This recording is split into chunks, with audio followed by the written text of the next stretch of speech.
Buenas a todos y bienvenidos una vez más a nuestro canal Te Cuento. Hoy vamos a hablar de la historia de una persona de siglos recientes, ya que su mayor papel fue en el siglo XX, y fue una persona que tuvo que ver con la invención de un artefacto que cambió la historia de ese momento de los países y el futuro del mundo desde el punto de vista de las guerras. Me refiero a Robert Oppenheimer, que este ha sido nombrado en muchas ocasiones como el padre de la bomba atómica, pero es algo que a él ya le causaba un sentimiento de arrepentimiento, porque él llegó a declarar que ahora me he convertido en la muerte, el destructor de mundos. Así que recuerda suscribirte para que estés enterado de los videos relacionados a eventos históricos y darle like a este video. Julius Robert Oppenheimer, como era su nombre de nacimiento, nació en Nueva York el 22 de abril del 1904 y fue hijo de Julius Oppenheimer, que era un adinerado importador textil de judío y alemán que había emigrado hacia los Estados Unidos en el 1888, y su madre era Ella Friedman.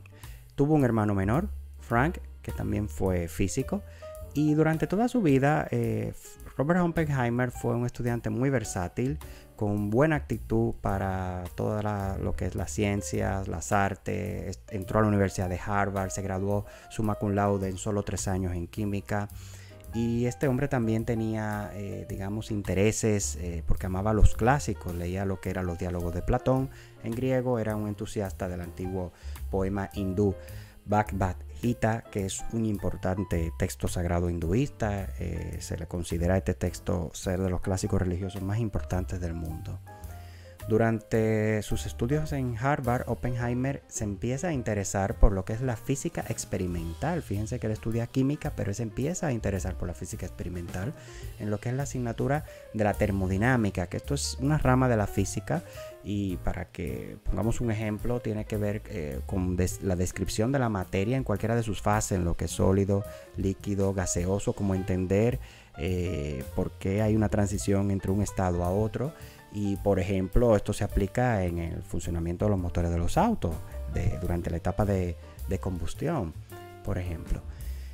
Sin embargo, la física experimental, no había muchos centros en Estados Unidos donde se puede estudiar esto, así que a Oppenheimer se le sugirió que se vaya a Europa, y fue allí aceptado en Reino Unido como estudiante de posgrado en el famoso laboratorio Cavendish, perteneciente a la Universidad de Cambridge, y se da cuenta que la física experimental no es lo suyo cuando está allí. Aquí empieza a tener una serie de conflictos emocionales, porque ya en el 1925, estando allí, escribe que lo está pasando bastante mal, no está teniendo una buena destreza en el laboratorio, y dice que el laboratorio es terriblemente aburrido y que es tan malo que es imposible que esté aprendiendo algo. Incluso aquí ya empieza a salir un poco su cualidad impulsiva, y un día, por un desastre que él hace en el laboratorio, su tutor lo deja limpiando dicho problema del laboratorio, y esto hace que Oppenheimer se pierda una conferencia muy importante, y Oppenheimer se quiso vengar de su tutor, y según dice la historia, envenenó una manzana. No se sabe si esto fue una exageración, si fue que de verdad le puso cianuro o si puso algún componente químico para que su tutor enfermara.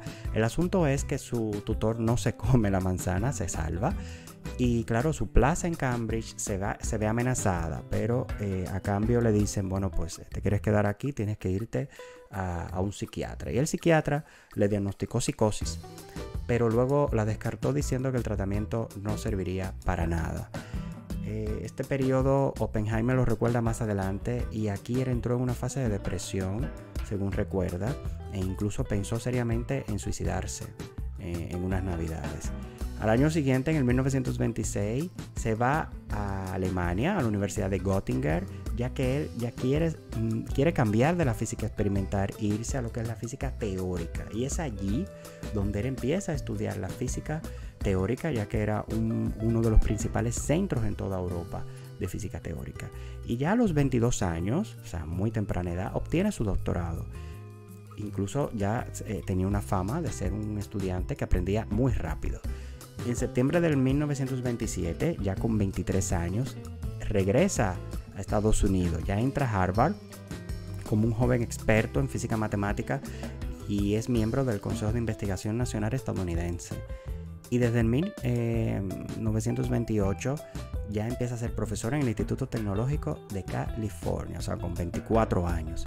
Estando allí empieza a recibir muchas ofertas de universidades y recibe una justo en la Universidad de Berkeley. Justo antes de entrar en Berkeley, padece de tuberculosis. O sea, Oppenheimer era un fumador empedernido desde la adolescencia y posiblemente pues esto ayudó a su tuberculosis y debió pasar unas cuantas semanas en un rancho en Nuevo México junto con su hermano. Y más adelante adquiere ese rancho porque él solía decir que tanto la física como el campo desértico eran sus dos grandes amores. Amores que se combinaron más adelante porque él escoge el sitio de Los Álamos, cercano ahí, para instalar el proyecto de las bombas atómicas. Oppenheimer también trabajó con otros físicos como Ernest Lawrence y ayudó en trabajos lo que tenía que ver con la tecnología del ciclotrón, que esto hoy actualmente se usa, por ejemplo, en el diagnóstico y tratamientos de enfermedades, por ejemplo, en el campo de la oncología. Y a finales de la década del 1930 fue el primero en escribir trabajos que sugerían la existencia de lo que hoy se llaman agujeros negros. Más adelante, en el 36, Oppenheimer conoce a Jean Tatlock, que era una psiquiatra, médico y miembro del Partido Comunista de los Estados Unidos. Él se enamora de ella, le propone matrimonio, pero ella lo rechaza. Incluso a ella se le atribuye de haberlo conectado con la política radical y con lo que era la poesía de John Donne. Como muchos intelectuales de la época, Robert Oppenheimer empieza a sentirse atraído por las ideas comunistas de izquierda, incluso parte de la herencia que él recibe de su padre. Recuerden que su padre era adinerado. Lo destina a este tipo de causas, entre ellos a apoyar lo que era el bando republicano durante la Guerra Civil Española y a financiar actividades antifascistas. Oppenheimer supuestamente nunca se afilió oficialmente al Partido Comunista de Estados Unidos. Algunos historiadores afirman hubieron evidencias de que el físico sí tuvo relación con el comunismo durante las décadas del 30 y 40, lo que le va a traer problemas más adelante con el gobierno. Aún para los expertos, los trabajos de Oppenheimer fueron considerados difíciles de entender porque él era aficionado a utilizar técnicas matemáticas elegantes pero extremadamente complicadas para demostrar los principios físicos. Ya en el 1940 él se casa con la bióloga Katherine Harrison, que le decían Kitty. A pesar de estar casado con ella, se sigue viendo con su antigua novia o pareja, Jean Tatlock. Y Kitty y Oppenheimer tuvieron dos hijos que fueron Peter y Katherine. Kitty luego se va a unir más adelante en lo que era el famoso proyecto Manhattan, que ese era el proyecto destinado a la creación de la bomba atómica. Y ella trabajó como flebotomista investigando los peligros de la radiación. Digamos que el gran acontecimiento que marca la vida de Oppenheimer lo representó el ambicioso proyecto Manhattan, con el objetivo final de la creación de la bomba atómica. Y este proyecto surge gracias a la carta redactada por Leo Szilard, que era un físico judío húngaro-estadounidense, y esta carta fue firmada por Albert Einstein. Albert Einstein, gran conocido de todos los tiempos, era un físico alemán, judío también, y estos redactan una carta que se le envían al presidente Franklin Delano Roosevelt en el 2 de agosto del 1939. Ha sido enviada la carta y advertía al presidente de que en Alemania ya estaban intentando crear una tecnología para desarrollar bombas nucleares. Y esto estamos hablando que ocurre en la fecha del 39 en el contexto de la Segunda Guerra Mundial. Y sugirió esa carta que debían empezar Estados Unidos su propio programa nuclear y que había que actuar ya. Y esto hizo que Roosevelt se moviera, y esto se tradujo en el inicio del proyecto Manhattan y al desarrollo de lo que fueron las primeras bombas atómicas, incluso antes que los alemanes.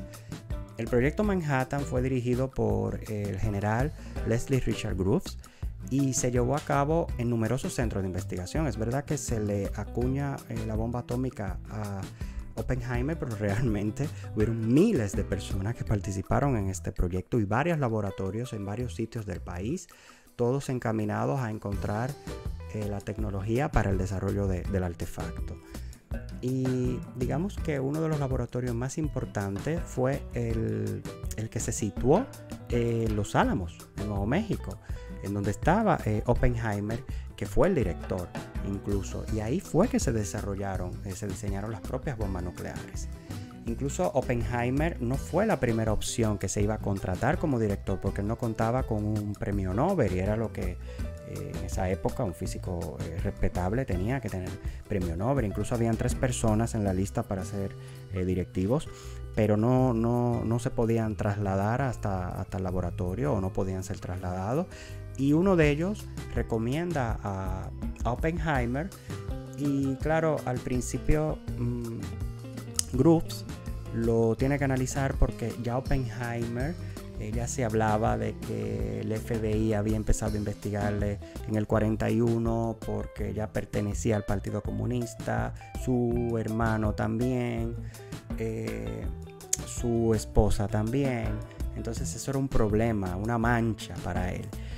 Pero se buscó la manera, y Oppenheimer fue nombrado como director del Laboratorio Nacional de Los Álamos en Nuevo México, ya que se entendía que era la persona adecuada para esto. Una vez allí trabajando en Los Álamos, el grupo tuvo su primer éxito en la primera explosión nuclear cerca del pueblo de Álamo Gordo, en Nuevo México, el día 16 de julio de 1945. Y Oppenheimer bautiza la prueba como Trinity.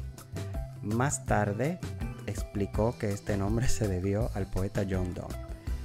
Y él pronunció una frase extraída del poema épico hindú Bhagavad Gita, en donde él decía: ahora me he convertido en la muerte, el destructor de mundos.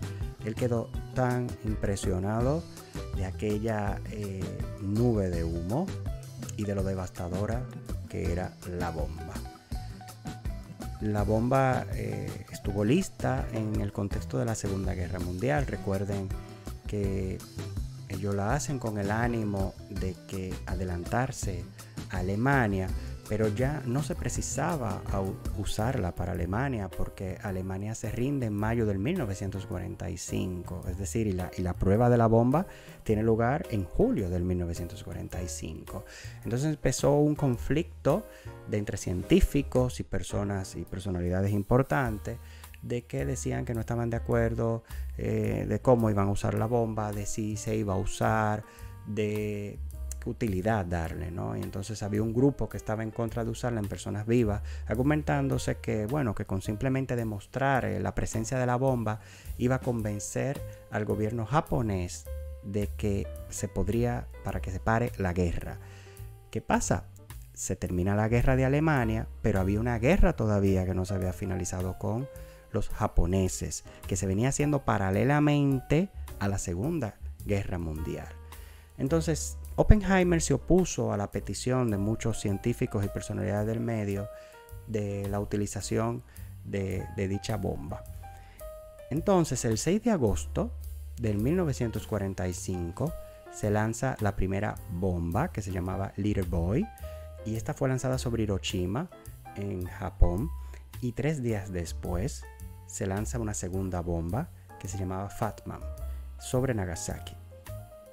Las bombas mataron centenares de miles de civiles instantáneamente, y a muchos más los días y meses siguientes.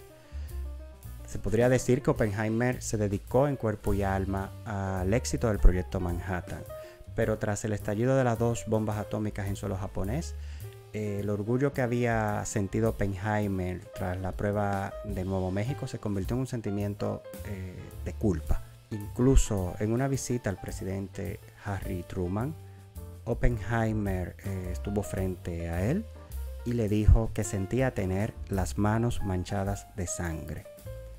Esto demuestra que el orgullo que sintió Oppenheimer pronto fue reemplazado por un sentimiento de culpabilidad y horror aunque él nunca dijo abiertamente que se arrepentía. Ya en el 1947, tras este acontecimiento, Oppenheimer pasó a dirigir el Instituto de Estudios Avanzados de Princeton, en Nueva Jersey. Del 1947 al 52 también fue presidente del Comité Asesor General de la Comisión de Energía Atómica, y en octubre del 49 él se opuso al desarrollo de la bomba de hidrógeno. Tras la Segunda Guerra Mundial, cuando el mundo entró en la Guerra Fría, los servicios de inteligencia de Estados Unidos sospecharon que Oppenheimer tenía vínculos con los comunistas. A esto siguió una determinación más amplia de tomar medidas drásticas contra la supuesta infiltración comunista en diversas áreas del gobierno estadounidense. Y Oppenheimer fue acusado de deslealtad por su oposición a la creación de la bomba de hidrógeno y por la amistad en los años 30 con estudiantes comunistas que apoyaban la causa antifascista en la Guerra Civil Española. Como consecuencia, en el 1954, pues Oppenheimer pierde su autorización de seguridad y su puesto como asesor del gobierno estadounidense. Sin embargo, la Federación de Científicos Americanos salió de inmediato en defensa de Robert Oppenheimer, convirtiéndolo en el símbolo de lo que puede llegar a ocurrir cuando un científico, tras hacer un descubrimiento polémico, se asume en un mar de dudas morales y por ello se convierte en víctima de una caza de brujas. Y mientras tanto, lo que era la amenaza de una guerra nuclear dominaba la política internacional, y esto es algo que preocupaba a Oppenheimer. Ya en el año 1966 se retira Oppenheimer del Instituto de Estudios Avanzados y muere en el 67, a la edad de 62 años, por un cáncer de garganta. Recuerden que era muy fumador, y digamos que a su funeral asistieron muchos de sus asociados, científicos, políticos y militares. Y este fue incinerado y sus cenizas se esparcieron en las Islas Vírgenes. Por lo que esta es la historia de Oppenheimer. Espero que te haya gustado este resumen. Así que suscríbete para que estés enterado de más videos que vamos a ir agregando. Dale like y comparte. Y hasta otra ocasión. Hasta luego. Adiós.